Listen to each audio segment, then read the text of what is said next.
sharp. But in the case of a molecular absorption, because that molecules consist of several atoms, okay, and the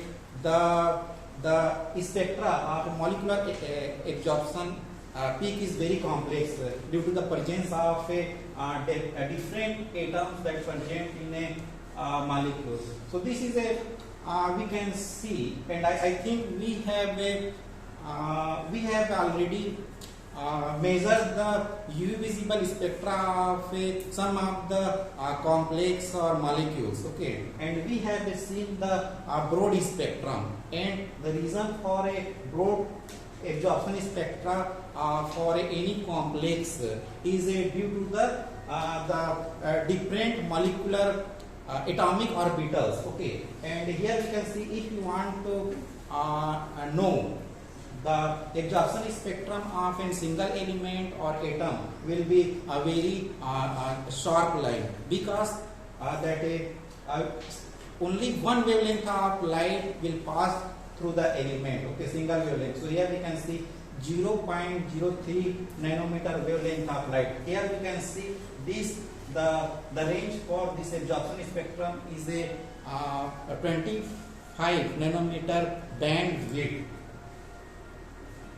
So here we can see what are the elements that we can determine from the periodic table if we have this instrument, okay. So these are the different elements we can determine from like biological sample, food sample, or environmental samples, or maybe soil or some ores, and like yellow color, okay, yellow color shaded elements we cannot determine, because that the noble gas, because that gaseous element, and because the temperature of atomic absorption spectroscopy is very high, so here it is difficult to atomize this element in the instrument. Like another one like chlorine, chlorine, bromine, and carbon. Carbon is very difficult to atomize. Okay, so there are also some of the elements we cannot determine. So that may be the due to the atomization, or maybe for the gaseous element also we cannot determine. Then in this picture, Alan Walsh, okay. So he first time developed this instrument, okay, and first work has been published in a Spectrochemica Acta, okay, 1955, and so due to his pioneer work, now we are able to determine the different elements present in the nature, okay. So this is a actual picture of atomic absorption spectroscopy. So these are the different important, okay, parts or components of this instrument. So we have a light source, then a sample, and that burner, and we have a detector. So generally the sample will be shoved into the nebulizer, then after nebulizer somewhere that fuel oxidant all are mixed together, and it will form aerosol, okay, on the flame, and when the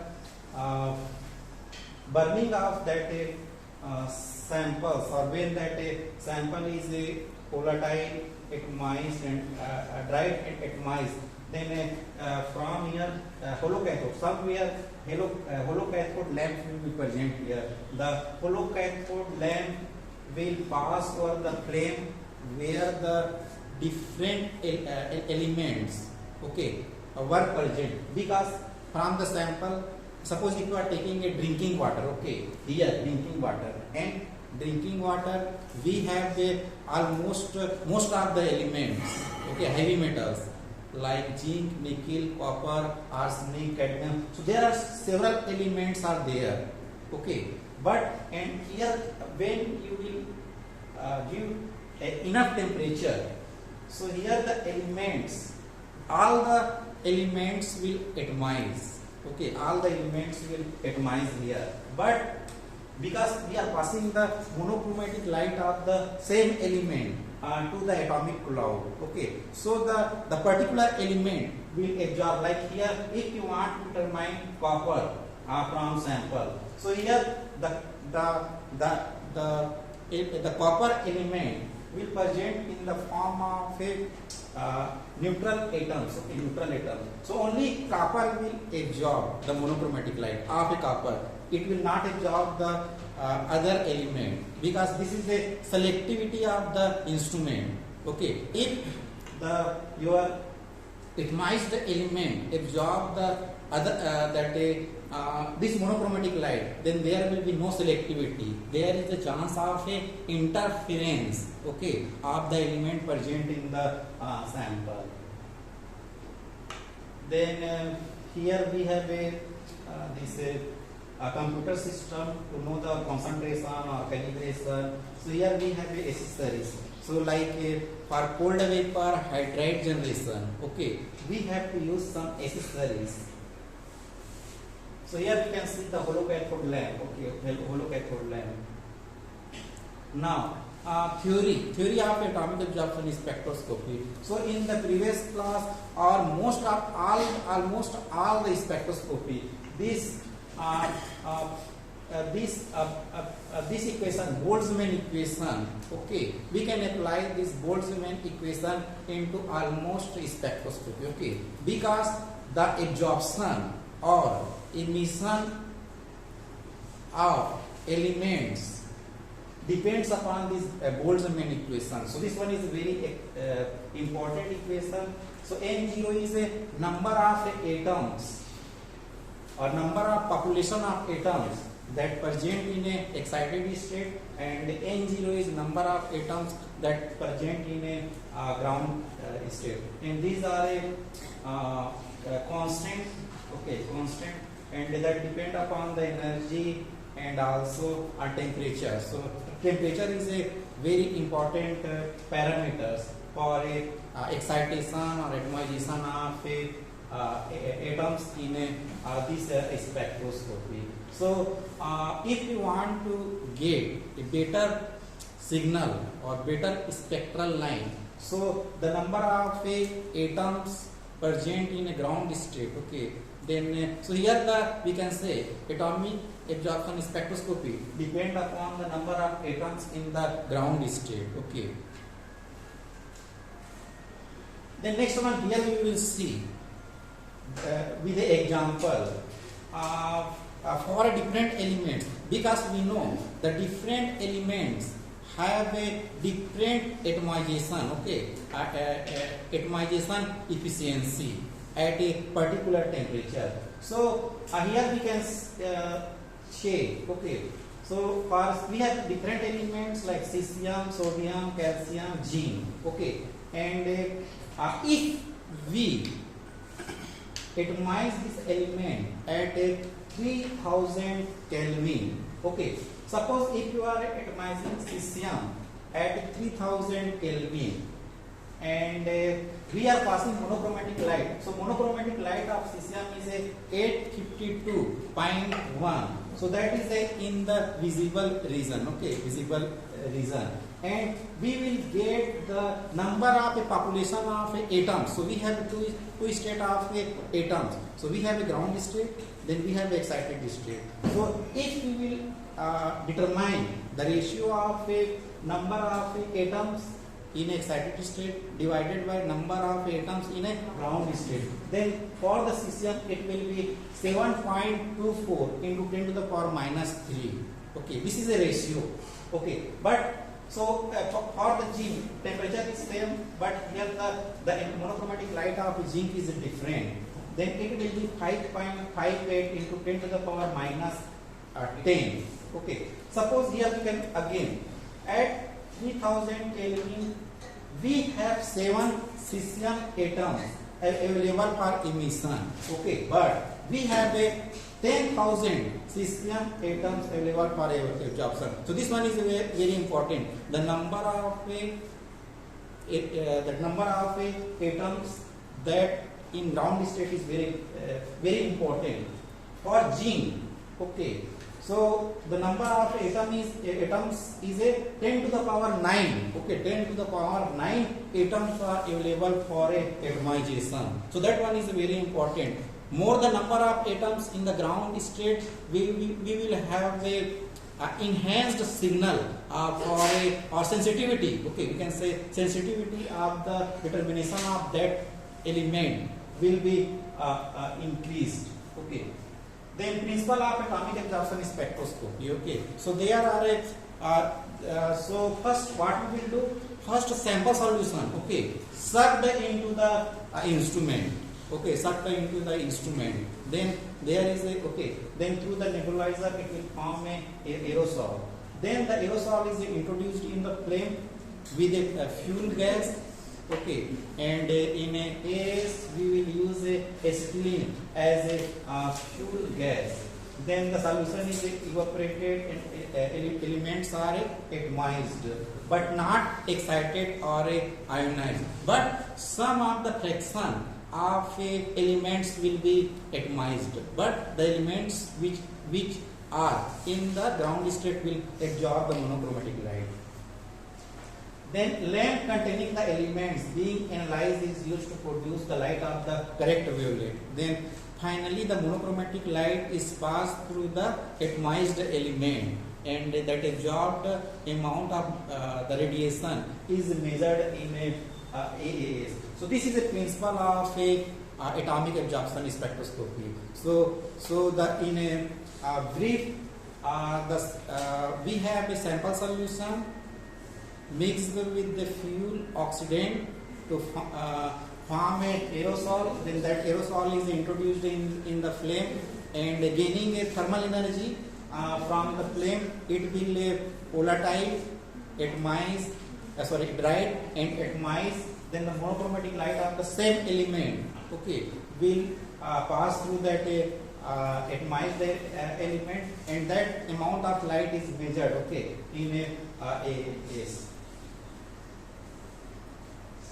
Then this is a block diagram. Okay, a block diagram or instrumentation of a atomic absorption spectroscopy. So we have generally we will use in AAS we will use acetylene as a fuel, and air, generally air, oxygen, pure oxygen. Okay, then we have a sample, and this part is called a nebulizer. So the function of a nebulizer is to nebulize or mix these three components onto the burner. Then here the burner will give the aerosol, okay, and then your element will volatilize, we can say dried, then atomize. Then the monochromatic light of the segment element pass through this the atomic cloud, we can also say. Then that the remaining transmitted light will be measured by detector. And we have a monochromator. We have monochromator here. We have also a monochromator here to select a particular wavelength coming from the holocathode lamp and also from the sample. Because when these elements present in the flame, okay, element present in the flame, when it will get atomized, okay, atomized. So there are different elements are there. Maybe sodium, potassium, calcium, magnesium, zinc. All will emit radiation. It will emit radiation, but only the monochromatic light of the target element is passed through the monochromator. Other will be blocked. Okay. Then this is another, we can say another view to know this atomic absorption instrument. Holocathode lamp, burner, then monochromator. Generally we will use a grating. Okay, grating is a so the function of grating is to disperse the monochromatic light, and it will enhance. Okay, it will enhance the signal coming from the sample. So now we have instrumentation. Okay, first we will know the holocathode lamp. So what are the components that present in a holocathode lamp, and how the monochromatic light of the same element is produced from a holocathode lamp. Okay, so generally this is a holocathode lamp, and this is a holocathode. Okay, and this holocathode is made up of the element that you are going to analyze, and okay, and this portion is filled with an inert gas, neon or argon. Okay, then we will apply current or potential of 300 volt. Okay, then the inert gas get atomized, means Ar plus, and it will release a electron. Then the cation of this inert gas will strike to the holocathode lamp. Okay, then it will exchange its energy. Okay, then that there will be a suppose we have the argon, ionized argon gas. Okay, strike on this holocathode lamp, so it will gain some energy. Then the atoms, because this holocathode lamp is made up of a particular atom or element. Okay, so it will get excited. Okay, excited. Then we know that the excited element, when it comes to the ground state, it will produce a monochromatic light. Okay, of the same element. So suppose if we are analyzing copper. Okay, so here the monochromatic light of copper will we can say generated, and it will pass through the sample. Okay, so this is a we can say function of a holocathode lamp or a components. Okay, so this is the real image of a holocathode lamp. So this is a aluminium holocathode lamp of a aluminium. So here in instrument we can put many holocathode lamp. Okay, into the instrument. Suppose this is suppose copper, zinc, nickel, copper. So now suppose this is a holocathode lamp of copper. So this time we can analyze the copper element from the sample. Suppose if you want to determine zinc, we will put this one here. So it will slide downward. Okay. So this is a way for determination simultaneously. So this is a single element technique. At a time we can determine a single element from the sample. Then we have then there are different. So now we have an understand what is a flame AAS. So in flame AAS we will use flame as a atomization source. Okay, to atomize the element. So now we will see what is a GFAS or a ETAS or CBAS or a HGAS. Okay. So another part is before. So flame atomization. So here like flame is used for atomization. Okay, atomization of the element. So generally basic steps in atomization. So that we can say like a flame AAS, graphite furnace AAS, or hydride generation AAS. So this classification is based on the atomization. There are different ways by which we can do the atomization of a element. And what are the basic steps in atomization? First one is a nebulization. So in nebulization, what is happening? Sample solution,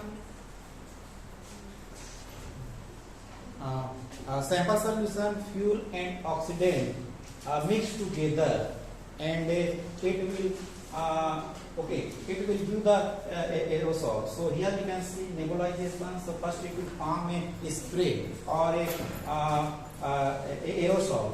Then next step is dissolution. So here means the moisture will evaporated out. Okay, so these terms can be asked, okay, during maybe your sessional examination or a semester examination. You should know this terminology in atomic absorption spectroscopy. Then we have a volatilization. So it will convert into the solid. Maybe so you have generally will introduce liquid into this instrument, okay, and it will form a gas. Then dissociation, break up molecules in say into gas form into atom. Generally in the sample like sodium, it will present as a NaCl, okay, NaCl in a ionized form, or a copper as a copper chloride or copper sulfate in the solution, okay. But in dissociation, that your molecules will be break up into the atoms, okay. And the next step is a ionization, okay. So in atomic absorption spectroscopy, the atoms there is a chance of a ionization, okay. Then excitation, okay. So here again, this is a brief summary of a atomization process in a atomic absorption spectroscopy or also in atomic emission spectroscopy. So first we have the solid in the form of solution. Then next one is atomization. Then there is suppose if you are providing a thermal energy or electrical energy, so there is a chance of excitation, and also if the atoms gain more energy, there is a chance of ionization, okay, ionization. And in flame photometry, this process is occur, okay, ionization. So this is a burner, okay. So there are two types of burner, you should know. There are two types of burner in AAS. First one is a pre-mix burner. Pre-mix burner. So this is a burner, okay. So in pre-mix burner, before reaching, okay, to the burner, your sample will mix, okay. So your sample will mix somewhere here. So this is called pre-mix burner, okay. And we have another one is a total consumption burner. All the components like sample, fuel, and oxidant will mix to the burner. Okay, pre-mix before it will mix reaching to the burner, but total all the components, three components, mix over the burner or the flame. Then we are already seen what is the nebulizer, vaporizing chamber. So this part is also very important. Okay. Then when you will change, okay. So generally we are using natural gas, okay, natural gas in a flame photometry, and we can either use air and oxygen. Here we can see if we will use oxygen instead of air, then the temperature will increase. Temperature of the flame will increase.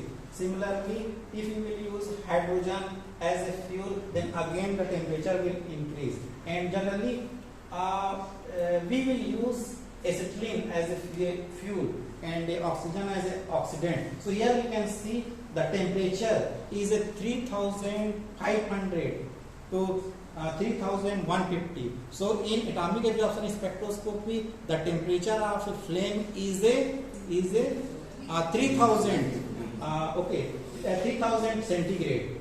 And but in a flame photometer, the temperature is a 1700 to 1900. So you should know the temperature. Okay. Then what are the disadvantages? This one is also very important. If you are studying the different types of atomic absorption spectroscopy, okay, so that time you should know the limitation and the advantage of this spectroscopy. So in flame AAS, only 5 to 50% of the nebulized sample reaches to the flame, okay. And also we need 0.5 to 1 ml of sample. Like flame photometer, we need 5 to 10 ml of sample. Per sample we need 5 to 10 ml of sample. But here we will need 0.5 to 1 ml of sample. And because the most of the only 5 to 15% sample reaching to the flame, and that amount of the sample is that sample is used for a atomization of element. So there is a loss of a, we can say 95-85% sample is lost. So this causes the decrease in the sensitivity of this technique. Okay, but this flame is a low cost. Okay, low cost technique. The next one is a electrothermal AAS, ETAAS, or we can say GFAS, graphite furnace technique. So here in flame AAS we have used flame as a atomization, but here we will use a graphite furnace or electrothermal. So generally we will keep our sample here into the graphite tube. We have a very small graphite tube and we will put our sample. So here we can use 0.1 m. We can use 10 microliter. Okay, 10 microliter. Here the size of a sample volume is a decrease 100 times or 100 times. We can decrease the sample size, and this graphite tube is made up of a carbon rods. Okay, because the carbon rods can sustain a high temperature. Okay, so here that when we put that sample into the graphite tube, it will atomize. Then monochromatic light, here the monochromatic light will pass through this graphite tube. Okay, so here the atomized element, okay, atomized element will present inside this graphite tube. Okay, then here we have a detector. Okay, we have a detector. So this is a principle. Okay, principle for a graphite furnace atomic absorption spectroscopy. So what is the principle of graphite furnace spectroscopy? Here we can say the electrically heated. Okay, the electrically heated carbon rods. Okay, used for volatilization, then drying, then atomization of the element. So this is a principle of a graphite furnace. So this is a the graphite rods, and here the temperature range is 2000 to 3000 centigrade. Then what are the advantage of a graphite furnace? So here the sample size is a 0.5 microliter, and we need very little amount of sample. Here we can see 100 to 10,000 folds enhancement in the sensitivity compared to the plain photometry, and we can also directly analyze the solid sample. But in a flame AAS we will only use a liquid sample. Then disadvantage, these are the disadvantage of a graphite furnace.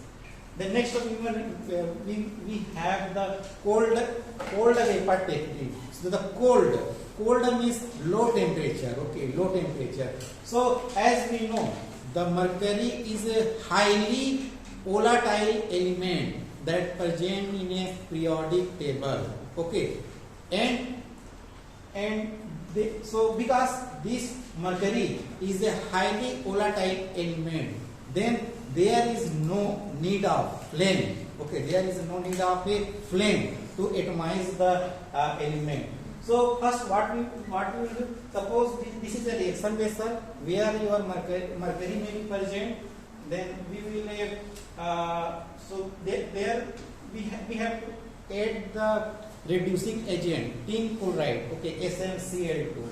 Then because that mercury will present in the ionic form. Okay, generally the mercury in the sample it will present in the ionic form. So with the use of reducing agent, it will reduce AH0. Then the argon gas will push this volatile mercury into this absorption cell. This is called absorption cell. Okay, absorption cell.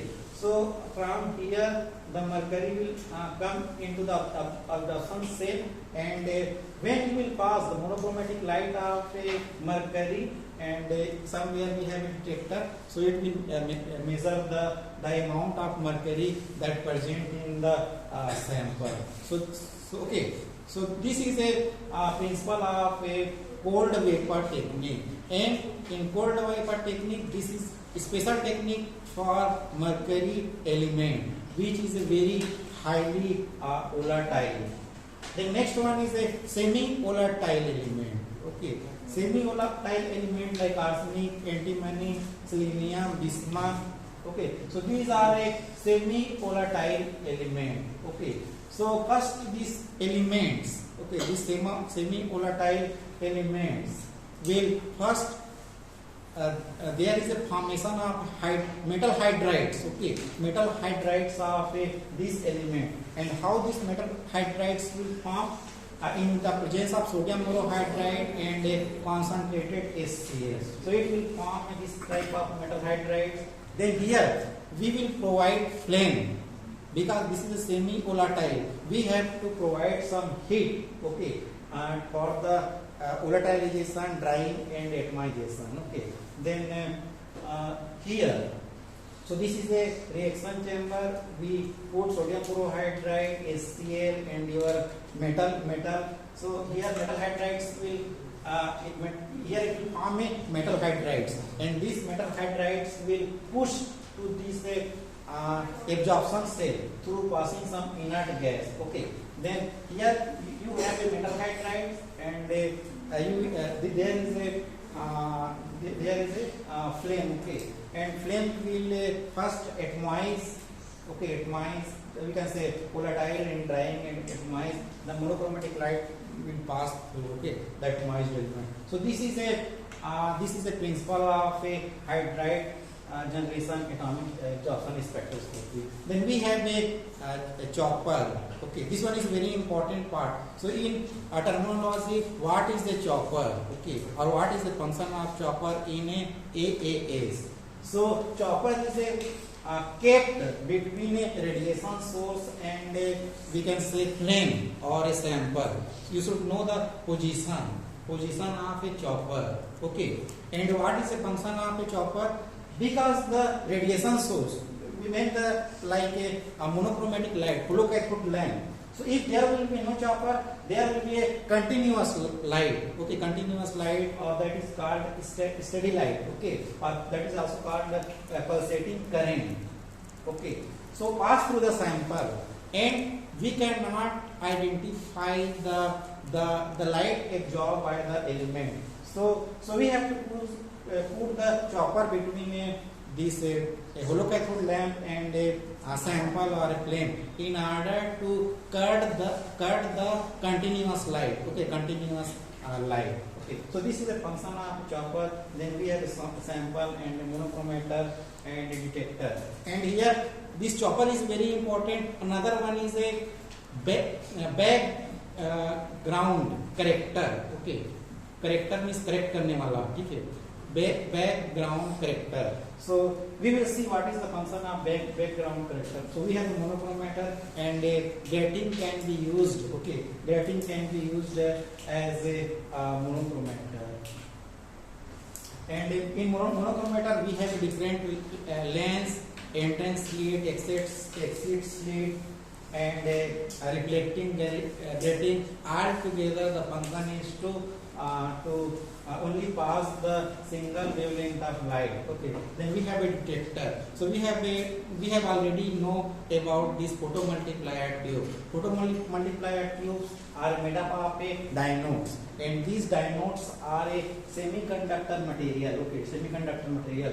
When the photon or radiation coming from the sample strike onto the different diodes, it will produce a electron. And suppose here one electron is formed, then here it will be 3, then 9, then 81. So it is a arithmetic multiplication of a electron. If there we are getting a weak signal from the sample, and using this type of photo multiplier tube, it can be magnified. Okay, photo multiply or magnify many times.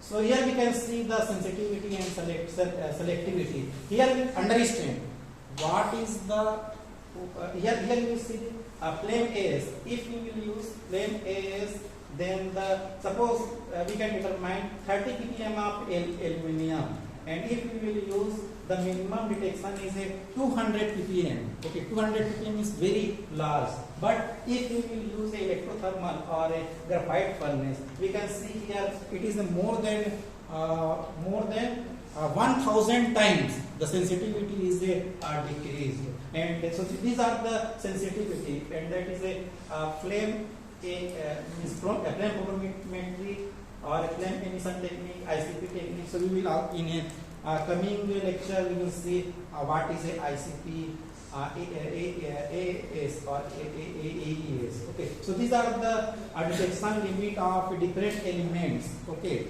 from the periodic table. So generally, if I want to determine iron, okay, so can I use this flame atomic absorption spectroscopy? If I want to determine iron in a drinking water, okay, if I want to determine iron from a drinking water, can I use flame AS? Flame AS, can I use this instrument? No, because the detection limit is a 6 ppm. Detection limit 6 ppm means only if the concentration of iron greater than 6 ppm, then only I can use. But in drinking water, the iron present is less than 0.1 ppm. Okay, 0.1 ppm. So I cannot use that technique. Then that time I will use this technique, or I will go for the ICP, AES.